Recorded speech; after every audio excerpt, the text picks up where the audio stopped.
नमस्कार साथियों, आपका फिर से आपका स्वागत है आपका अपना YouTube चैनल खबर पल पल की इन एजुकेशन में। तो जी हाँ दोस्तों, आज का जो न्यूज़ है वो प्राथमिक शिक्षा बहाली पे है और ये प्राथमिक शिक्षा बहाली फिर से एक बार अटकता हुआ दिखाई दे रहा है। जो ये रुकी हुई बहाली 2019 की थी, जिसका 1 साल का वर्षगांठ बिहार सरकार ने पूरा करवा दिया है, लेकिन उसके बावजूद भी बिहार सरकार के गलत निर्णय के कारण ये बहाली प्रक्रिया फिर से रुकती हुई दिखाई दे रही है। तो जी हाँ दोस्तों, आज के लगभग हर अखबार ने इसको प्रमुखता से अपनी पेपर में जगह दिया है। तो आइए इस सभी अखबारों को देखते हैं और इसे अच्छे तरीके से पढ़ते हैं। देखिए, ये हिंदुस्तान का है और इसका हेडिंग है शिक्षक नियोजन कोर्ट विभाग के आदेश पर रोक। देखिए, यहाँ एजुकेशनल न्यूज़ का है, इसका हेडिंग है प्राथमिक शिक्षक नियोजन पर एक बार फिर से लगा ग्रहण। प्राथमिक शिक्षक नियोजन पर एक बार ग्रहण लगा। देखिए, यहाँ पे ये प्रभात खबर से है, डीएलएड वालों पर ही विचार करने संबंधी आदेश पर रोक, हाईकोर्ट पटना। और देखिए, यहाँ पे शिक्षक भर्ती में केवल डीएलएड वालों को ही प्राथमिकता नहीं। और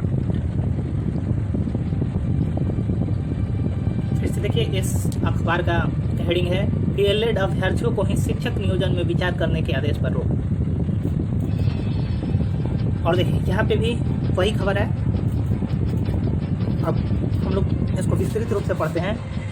बीएड डिग्री वालों को भी समान अवसर, नियोजन में डीएलएड वाले को प्राथमिकता नहीं। तो इस खबर को थोड़ा हम लोग अब विस्तृत रूप से पढ़ते हैं। राज्य ब्यूरो पटना हाईकोर्ट ने सोमवार को एक महत्वपूर्ण आदेश में कहा कि 94,000 प्राइमरी शिक्षकों की बहाली में केवल डीएलएड वालों की योग्यता वाले अभ्यर्थियों को ही प्राथमिकता देना सही नहीं होगा। या दोस्तों, साफ कोर्ट ने कहा कि डीएलएड वालों को प्राथमिकता देना ये सही नहीं है।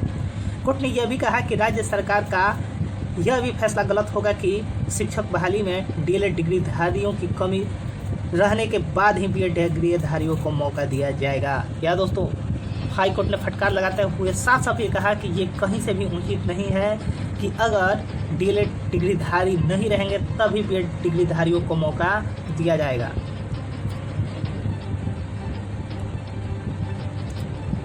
न्यायाधीश डॉक्टर अनिल कुमार उपाध्याय की एकल पीठ ने हेमंत कुमार एवं अन्य याचिकाओं की सुनवाई करते हुए कहा कि शिक्षक बहाली से संबंधित नियम जब एनसीटीई बनाती है और एनसीटीई ने कहीं भी अपनी अधिसूचना में प्राथमिकता शब्द का जिक्र नहीं किया है, तो बिहार सरकार ने डीएलएड अभ्यर्थियों को प्राथमिकता देने की बात कैसे सोच ली। जी हाँ दोस्तों, देखिए, हमने जो मुख्य पॉइंट है उसको रेड कलर से पहले ही उसको हाईलाइट कर दिया है। देखिए, यहाँ पर साफ स्पष्ट है कि जब एनसीटीई ने अपने नियम में, जो कि एनसीटीई नियम बनाती है इन सब चीज़ों पे, तो इस पर किसी भी राज्य सरकार का नियम बनाने का हक नहीं है और एनसीटीई में प्राथमिकता नामक शब्द का जिक्र है ही नहीं, तो फिर बिहार सरकार डीएलएड अभ्यर्थियों को प्राथमिकता कैसे देने की सोच ली है, ये कोर्ट साफ पूछा है।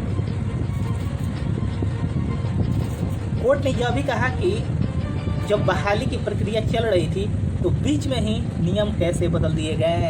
यह दोस्तों, ये साफ कहा है और हमारे वकीलों को भी कहना था कि जिस प्रकार से बीच खेल में नियम नहीं बदला जा सकता है, उसी प्रकार किसी भी विज्ञापन के बाद बीच में नियम नहीं बदला जा सकता है। मालूम हो कि हाल ही में केंद्रीय विद्यालय में प्राथमिक कक्षा 1 से 5 के शिक्षकों में बहाली में बीएड एवं डीएलएड डिग्रीधारियों को एनसीटीई ने एक समान मौका दिया था। केंद्रीय विद्यालय में हाल फिलहाल में भर्ती हुई थी, जिसमें एक समान दोनों को मौका दिया गया था, जिसमें प्राथमिकता शब्द का जिक्र नहीं किया गया और न ही नियम बदलने की कोई सूचना दी थी।